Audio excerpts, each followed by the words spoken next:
Hey guys, in this video I will show you how to play 1v1 with friends in Call of Duty Mobile. Alright, let's begin. First, launch the game and tap the Friends icon at the top right corner of your screen. Then select the Add Friends option and search for your friend's account using their ID or username. Once you find it, tap the Add button to send a friend request. After your friend accepts, they will appear in your friends list.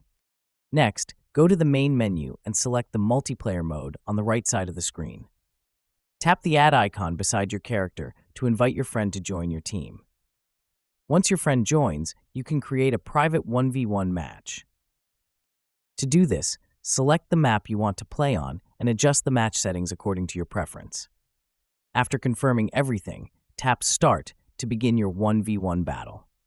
This allows you to compete directly against your friend in a private match without any interruptions. So that's basically how you can play 1v1 with friends in Call of Duty Mobile. And that's it for this video. If you find this helpful, consider subscribing and giving this a big thumbs up. Thanks.